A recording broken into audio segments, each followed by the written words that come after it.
Oiê, gente, voltei! Olha quem apareceu! Esse arrombado que não aparecia desde novembro, eu acho, alguma coisa assim. Ah, gente, me dei férias, hein? Ah, cansado, né? Muita coisa, menina. A vida é uma loucura, a gente trabalhando igual uma cadela e assim, muita preguiça de editar vídeo. Ai, daí assim, bate vontade de conversar, a gente vem pra cá. Que triste, né? Podia ter amigos. Mas tudo bem.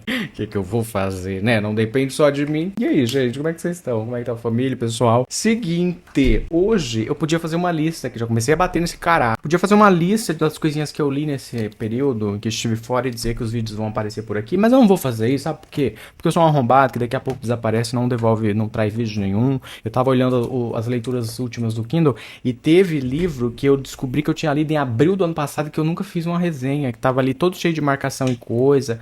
Olha, uma pataquada sem tamanho. E aí hoje eu vim pra cá pra gente começar essa conversa esse ano, agora que o ano útil de verdade começou. E a gente vai começar essa jornada do 2026 conversando o seguinte. Primeiro, não tô muito aí pra edição não. Do jeito que eu meio que gravar eu vou jogar um vídeo. É longo. Era 40 minutos de vídeo, eu tenho que deixar em 20. Não tem, quem disse que tem? Vou deixar do jeito que eu quiser, o vídeo é meu. Poderia estar assistindo pela quarta vez Rita de Rivalry e tô aqui gravando um negócio. Então assim, né? O YouTube, a proposta é o quê? É shorts que você tá assistindo? Não. Então meu nome? Esqueci. É que você tenha um vídeo onde você consiga desenvolver ideias, conversar, bater um papo, você toma um café, puxa um negócio, puxa uma cadeira, um crochê, a gente vai conversando enquanto a gente... Entendeu? Acho que é isso. Aí, gente, o que acontece? Uma das primeiras leituras que eu fiz esse ano que eu queria conversar aqui, por quê? Aconteceu uma ironia aqui, tá? Eu fiz muitas marcações, só que isso no final não significou que eu gostei da leitura. E a gente tá falando do Alquimista, de Paulo Coelho. Aliás, uma das capas mais lindas. Não sei se é porque eu gosto da obra em si, acho que é Caravaggio? Eu acho que é isso, né? O autor... Mas eu sei que é aquele menino, gente, Narciso, olhando o próprio reflexo no lago, né? Alguma coisa assim. Eu amo essa capa. Tem algumas interpretações sobre o porquê essa capa existe. Assim como a alegoria do alquimista em si ser trazida para essa história aqui, ela também não faz muito sentido. Então eu não vou nem chegar nesse ponto, ou talvez eu explore mais depois. O ponto é, gente, aqui não bateu.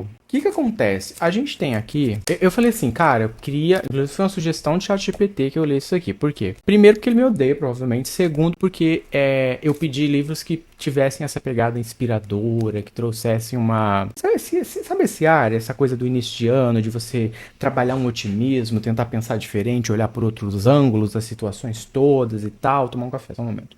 E aí ele me trouxe, entre outros livros, esse aqui, né? E eu falei, tá, eu tenho ali, já comecei algumas vezes, não tinha curtido muito, não levei adiante, tá, vamos lá, vamos ver o que pega. E aí eu peguei com seriedade e recomecei a leitura e engatei e fui, e foi aquele tipo de leitura que você faz antes de dormir. Eu não sei vocês, mas a gente ficando velho, eu tenho ficado com um sono meio esquisito. Eu não posso ler mais nada pesado antes de dormir. Eu tenho que ler uma coisa leve, uma coisa motivacional, uma coisa que mexa com a minha cabeça de uma forma positiva, porque eu basicamente sonho com tudo que o livro está explorando de alguma forma, eu termino passando a noite inteira ali, ó, sonhando e tal. Se é uma coisa pesada, acabou pra mim, é pesadelo um atrás do outro, enfim. Vai ficando velho, coisa de senhor já, né? Peguei Alquimista e falei, tá, vamos lá, dar essa chance pra Paul Rabbit, que eu já li algumas outras coisas dele. Eu acho que Verônica Decide Morrer. Todos não, né, mas todos eles desse bloco de clássico aqui. Que divertido que eu cheguei esse ano. Todos esses best-sellers de Paulo Coelho dos anos 90, todos fazem parte desse bloco de best-seller, porque chamar isso aqui de clássico é ter mais coragem do que noção. E aí o que acontece? Aqui a gente tem Santiago, que é um pastor de ovelhas. E Santiago sai em busca de sua lenda pessoal. A história em si, o livro é essa jornada de Santiago em busca da sua lenda pessoal e de um tesouro que ele vai encontrar chegando nas pirâmides. No começo eu achei tudo meio solto, meio vago, meio... E quando eu cheguei no final, parecia que eu tava no começo. Porque o que acontece aqui, gente, é que a gente tem uma... vamos ser sinceros, tá? Primeiro, Santiago, que nome bonito. Nunca tinha parado pra pensar em Santiago como um nome. Por que será? Sabe por causa da dupla Guilherme e Santiago? Você acha que é tudo uma coisa só e aí coloca no balaio do sertanejo, que eu não acho muita graça, e aí você termina... Enfim, achei lindo esse nome. Pensei, se um dia eu tiver um filho, eu vou chamar ele de Santiago. Falando que não gostei do livro e planejando até ter um filho pra colocar o nome de Santiago.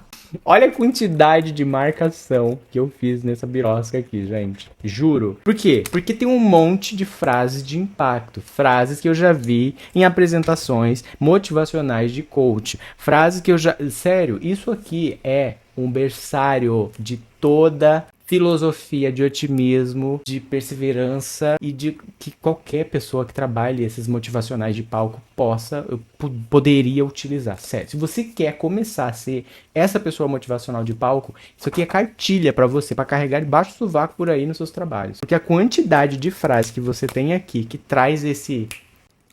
Uou! Essa frase me transformou. Você não consegue nem decifrar, traduzir como ela se desenrolaria num objetivo claro ali, mas ela te pega. Não sei se é pela organização das palavras, pela sonoridade, pela poeticidade. Existe essa palavra? Existe, que a língua é viva, eu acabei de criar. Por exemplo, as pessoas aprendem muito cedo a sua razão de viver. Talvez seja por isso que elas desistem tão cedo também. Mas assim é o mundo. Será que isso aqui tá gravando áudio, gente? Eu tô falando igual uma vagabunda aqui, o negócio não tá gravando áudio. Eu quero morrer daí.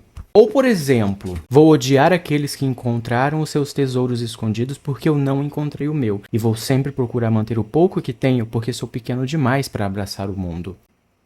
Ou, por exemplo, sou como todas as pessoas, vejo o mundo da maneira que desejava que as coisas acontecessem e não da maneira que as coisas acontecem. Ou, por exemplo, este doceiro faz doce... Ah, não, essa daqui é outra coisa. Tem nada. Ou, por exemplo, tenho medo de realizar meu sonho e depois não ter mais motivos para continuar vivo. Uou, uou, uou. Uou. Aí tem, nem todos podem ver os sonhos da mesma maneira. Enfim, gente, tá cheio desse tipo de frase que a gente pode colocar para preencher slide de palestra motivacional. E eu já fiz muito slide de palestra motivacional, tá? Trabalho com treinamento. Teve uma época que eu trabalhava numa empresa em que chegava a solicitação que era treinamento motivacional. E eu pensava, meu Deus, como que você treina alguém motivacional? Como que é isso? E aí era meio que isso. Eu já não acreditava muito nessa... Como que é treino motivacional, né? Mas era esse tipo de treinamento. E era esse tipo de conteúdos, frases que era adorado nesses materiais. E na época eu não tinha lido ainda isso aqui, então eu sofria muito, porque eu pegava muito livro de autoajuda oficialmente. Que também ajudava muito, termina ajudando muito. Só que isso aqui tá amarrado no quê? É uma autoajuda no final das contas, mas que tá envelopado numa fábula, porque isso aqui é uma fabulinha. Só faltou moral da história no final. E tem uma jornada do herói que é uma coisinha ali bem amarradinha, bonitinha. Tem uma dose muito grande aqui, cavalar, na verdade. A dose não, ele pegou aqui, ó. Pá, lei da atração, só que aqui ele foi inovador, eu até comento isso num Reels que eu fiz e postei no Instagram. Aqui ele foi inovador, porque isso é um lançamento de 89, se eu não me engano. Ou a primeira edição... aqui, ó. Acho que a primeira edição saiu em 1988.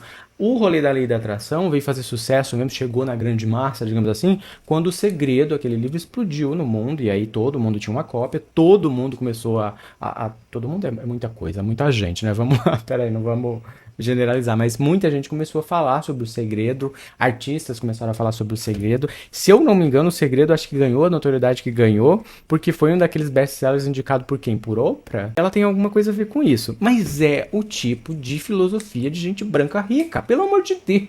É muito difícil, eu não sei como é que eu trabalhava motivacional com as pessoas, porque eu não tenho capacidade de motivar nem a mim mesmo com esse tipo de coisa aqui. Gente, se você quer realmente evoluir de alguma forma, vá fazer uma terapia, vá fazer entendeu?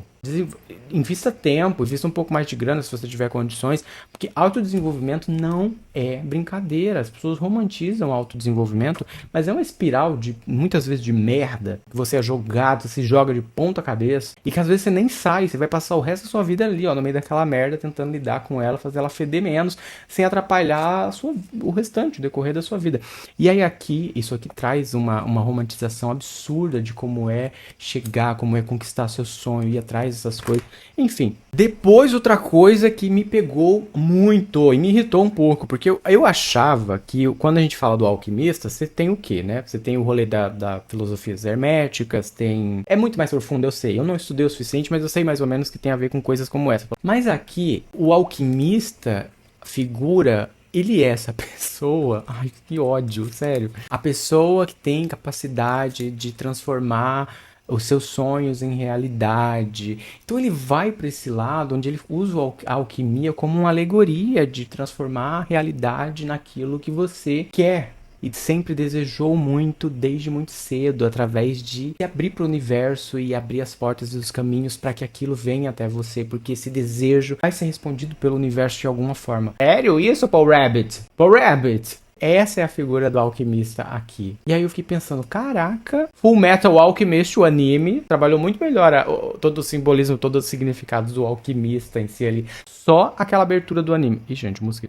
Só aquela abertura do anime em que já de cara te fala sobre a lei da troca equivalente, que para você conseguir algo, você precisa entregar algo de valor igual. Ou... Só aquilo ali já é coisa para você, ó, trabalhar, estudar. Não sei, provavelmente não tem nada a ver com alquimia, necessariamente falando, mas que tem uma filosofia e todo esse pensamento de evolução e autodesenvolvimento que é bem mais pesado, bem mais profundo que isso aqui inteiro, tá? Aí tem essa capa, né, essa é uma das capas, teve várias outras, mas essa eu acho que foi uma das que fez mais sucesso, pelo menos eu sempre lembrava de O Alquimista por esta capa. E aí eu fico pensando, o que é que Narciso do Caravaggio, é do Caravaggio, né? Vou fazer igual a VTube e falar o nome do artista errado. Caravaggio, se estiver vendo, me desculpa, não quis, entendeu? Tirar os créditos do teu trabalho. Você segue ele no YouTube, gente? Ele é maravilhoso. E aí eu fiquei pensando, o que tem a ver com tudo isso aqui? O Narciso na capa, olhando pro seu reflexo no lago. E eu não consegui achar nada muito profundo, nada que desse muito significado. Talvez nem tenha, de repente, só pra ser esteticamente bonito. Mas fiquei pensando que talvez, como o livro inteiro dá uma volta gigantesca numa fábula pra falar sobre autodesenvolvimento, de repente essa alegoria do Narciso na capa faça menção a essa pessoa, a esse personagem que, nessa jornada de se desenvolver e atrás da sua lenda pessoal, termina, de alguma forma, focando e olhando somente para você e dando conta e atenção somente para os seus interesses.